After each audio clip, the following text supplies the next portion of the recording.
I love this. This is Screw the 1% the musical. Hello, citizens of YouTube. My name is Comedian, and no, I don't want to talk about it.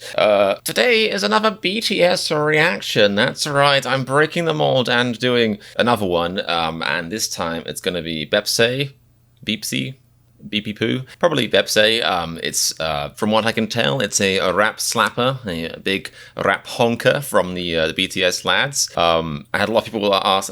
Had a lot of people suggest this one to me after I enjoyed Dang so dang much. So yeah, before I get started, I want to say, if you're new to my channel, where was I? Oh yes, I want to thank people who suggested this song to me. So let me just say, I want to say thanks to Hobby's Dimple, or Hobby's Dimple, thanks to Lofty Radish, Emo Seki, and a big shout out to Snap Crackly Pop, who told me I should watch the dance practice so I could get some fun visuals to go with this apparently very fun song too. So yeah, I think I covered that. That's all normal. Everything here is normal. So let's go! I'm not angry. I don't know why I just sounded angry. Oh, and I guess I should say quickly, actually, sorry to, keep doing the thing where I say I'm about to go, but I don't go, which is the worst and the most annoying thing ever, I'm sure. But I don't think I've never seen these guys do a dance practice before, and I've heard people rave about them. So I'm kind of interested. I have no idea what I'm about to expect, if that was English. But yeah, I'm excited. Let's see. Okay, all right. Wow, this beat is really fun. Okay, before I get too sidetracked, I just want to quickly say I'm not going to try and identify these lads before. I've mentioned, it's my goal to try and be able to identify them all individually. It's a lofty goal for me as a person with ADHD and who struggles to remember people's names. I struggle at parties because if I ever go to a party, which I don't, but if I ever do, and there's a person there, like a human being to interact with, which is weird, then you go up to them and be like, "Hi, my name is Comedian. What's your name?" And they'll be like, "Hi, my name is Susie," for example. And I'll be like, "Oh, cool." And my brain will go, "Oh, Susie, that's interesting." Ping! And it just flickers it away, and it's literally gone. There's like literally 2 seconds after they tell it to me, I'm standing there thinking, my God, I don't know your name anymore. You almost certainly know my name, and I do not know your name. And then I just sort of ignore everything else they say because I'm freaking out about the fact I don't know their name. Yeah, I don't do other parties. Where was I? Oh, well, I will say that I do think I can recognize RM because he's tasty.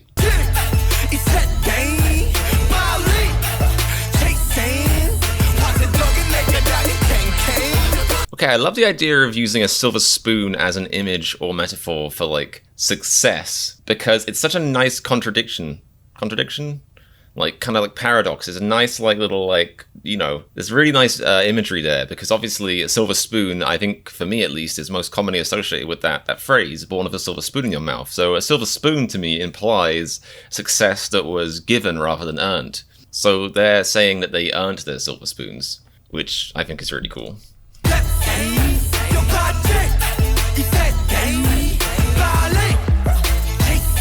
I can't decide if I should focus on the dancing or the lyrics. It's hard to do both. I wish. Hopefully, if this whole YouTube thing works out, I'll be able to install a second set of eyes in my forehead, just right there. I think I'll look just fine, like I always do. And then, yeah, like I can use that second set of eyes to look at, like, the music video, or in this case, the dancing. And then on the first set of eyes, I'll look at the lyrics. Perfectly normal, just, average dreams like we all have. And I hope to make it there one day.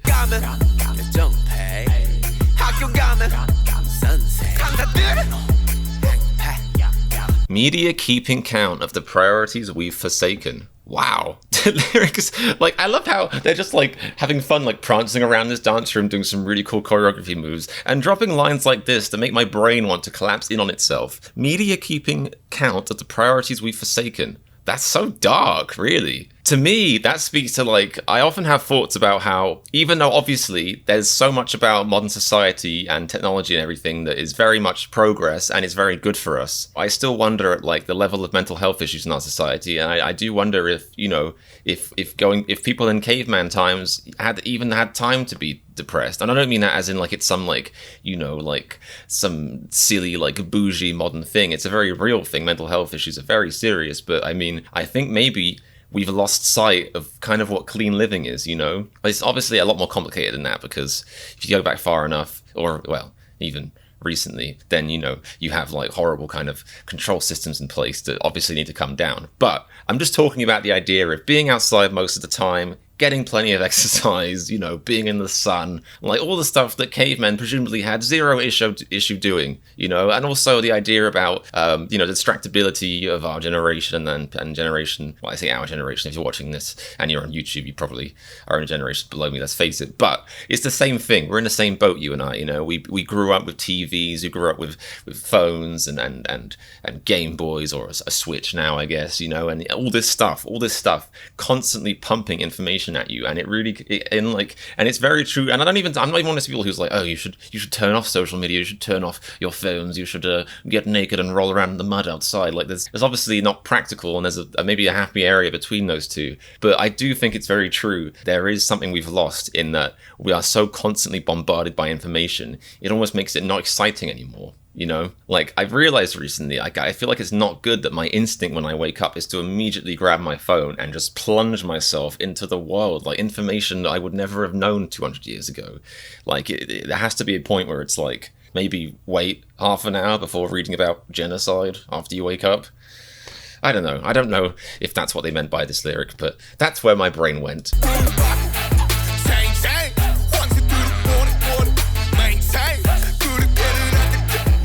Oh, is this like a revolution song? Silver Spoons want to maintain. I mean, Silver Spoon is the status quo. That's not gonna work, bang bang. I mean, that sounds pretty revolutionary to me.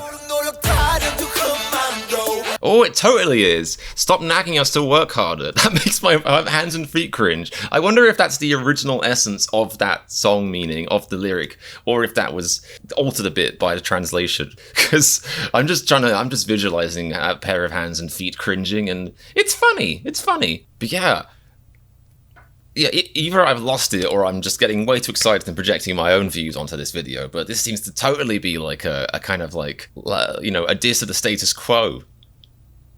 You know, the current system that just insists that humans should be work droids that spend probably even more than half, like 80% of their lives just working, and not for themselves, for someone else. Oh, I love this. The lyrics are so good, I can't focus on the dancing, I'm sorry. Fruitless labor, a silver spoon, wow!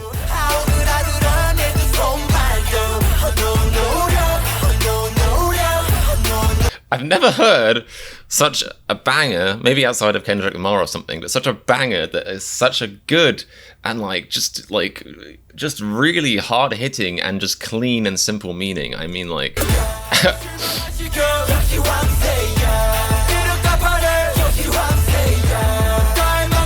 I love this. This is Screw the 1% the musical. Thanks to the silver spoons, I'm completely worn out. I wonder if that, I guess obviously more generally, it's like for society in general, like I think anyone who basically wasn't born, you know, the son of a billionaire or a millionaire is going through that struggle their whole life. But I wonder if this is, you know, not just a diss on society in general, but maybe a diss on like the music industry or probably not their managers. I mean, I've heard that they have quite a good relationship with Big Hit, so maybe not the Big Hit boys, the Big Hit lads, whoever the lovely Big Hit suit people are, but maybe towards the music industry, because I know that they had a struggle getting into the music industry for that exact reason, because of people who had silver spoons, who were handed everything and tried to keep them out of the mainstream. Look at this little dance right now.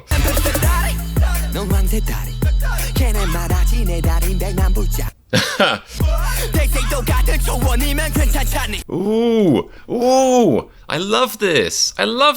This is great. My legs are short to have me play in the same league. They say it's fine as long as you're on the same field. Yes, it's such a brilliant, just quick, simple takedown of the asinine mentality some people have when they say, you know, if you try and talk about privilege, in any society really, but, you know, I think in American society it's very prevalent. Try and talk about privilege and people will be like, well, privilege is irrelevant, you know, like you often hear this in America. This is America, you know, anyone can make it. All you have to do is work really hard and you can make it. No, No, that's not true. What's actually true is that some people manage to break the odds against all odds, make it despite the fact they were completely held down by all of their life circumstances. It's not the same playing field at all. And he's showing that. They're like, think about it. You can call the stadium South Korea, you can call it America, whatever country you want to apply it to. But there are people out there who will be like, well, it doesn't matter if your legs are shorter, we're in the same stadium. It's like, but it's not about the stadium, it's about the game. And, people would say that the legs you have is far more important than the stadium you're playing in. That makes sense.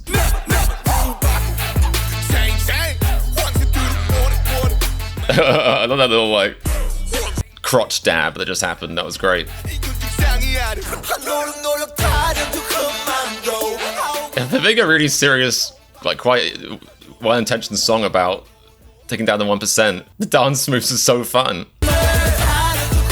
I love how much fun they're having as well.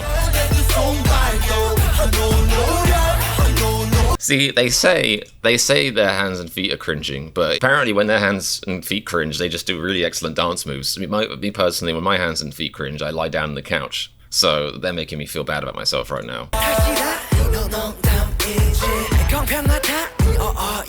Yeah. You must be kidding me. You must be kidding me.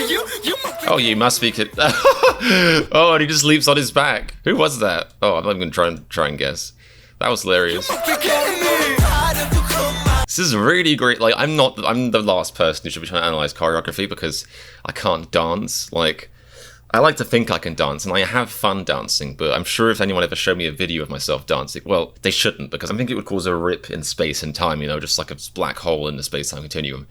Anyway, I love the choreography here, if I may dare to say that, because they're saying, it's all about, how the 1% is saying to 99%, we're not holding you down, you're all fine, this is a fair society, and then it literally jumps on his back and weighs him down. I love that imagery. And then, did he just give him a little spank? Is that what just happened? He did, he just spank. He's spanking him, back to work.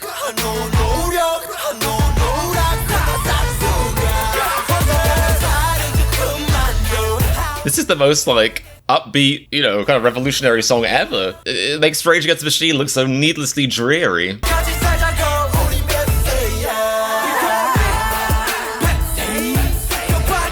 I wonder if there's something I'll learn, but I don't know how I could ever pick out apart from once I do know their names, which will be about 2 years from now. But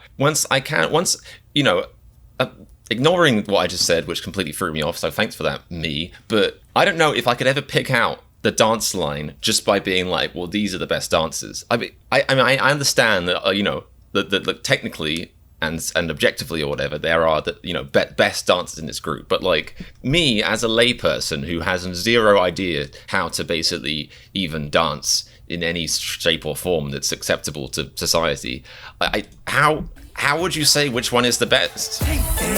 They're all just killing it. Baepsae. I love that the word Baepsae, try hard, I think, is pronounced the same way as Pepsi. I really hope in South Korea there's some hilarious puns involving Pepsi and try-harding, especially when it comes to, being secondary to Coke. If there isn't, and there's any South Koreans watching, I've just given you guys, gold dust. Cracking some wicked soda jokes later. Well, you could have told us that at the beginning. I mean, come on. What? Why would you put that at the end? I didn't even know they were dancing. Well, I guess it doesn't matter. I didn't know they were dancing like birds. Wow. I'm honestly, I seriously, I get more and more impressed every time I watch one of these videos. It's really shocking to me. I guess I should stop being surprised, but, I guess the first time I ever watched a BTS video, I was trying not to be cynical, I was I have a certain opinion of pop, as in, not pretentious, I think pop can be excellent, but normally it fits into a certain very, clear barrier that it can't go too far this way. And the first music video I watched by BTS just blew outside of that box that I thought it would have to be compartmentalized into. And I've been, since then, just more and more impressed. But this is another level because it's such a progressive, very, very positive statement, a very important sentiment about inequality in the world. I mean, you can say what you want about inequality or, the state of the world as an opinion. I strongly believe it's fact. You can just look at inequality statistics amongst the world. Like all the stuff that people like to say about, the 1% of the 1% owning, basically everything. It's true. And, the fact that they're talking about it in an upbeat, like bouncy, fun, like rap song is really cool to me. Some people said to me, oh, you just watched an intense video, watch Baepsae next. It's chill. Like you'll really like it. I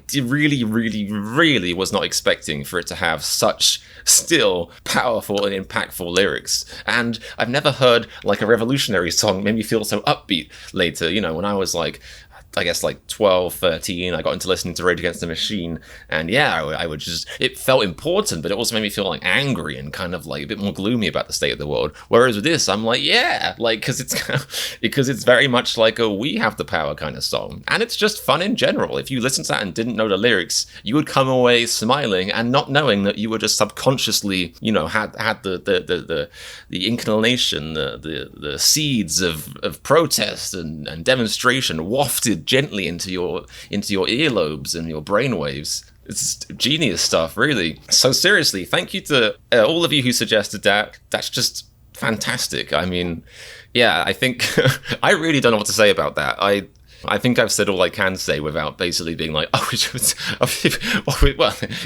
you see the way RM looked? He was, that's, what else can I say, really? Yeah, thank you. Jesus. Thank you so much for suggesting that. Thank you so much for watching this. Of course, if you like the video, then go ahead and like the video. Subscribe if you feel like it. Comment if you feel like it. Definitely comment with more suggestions, or just say, hey, what's up? I love saying, hey, what's up to you guys, although I'll try and make it more personal than that. Yeah. I hope you guys are having a lovely day wherever you are in the world, in life right now. Do hope to see you back here soon. Oh, yes. So, oh, yeah. And remember, if you don't think I'm a Baepsae, then click the subscribe button so I can afford a Pepsi. That's a bad example of how you would use that joke, but just, it's in there. Join the thread.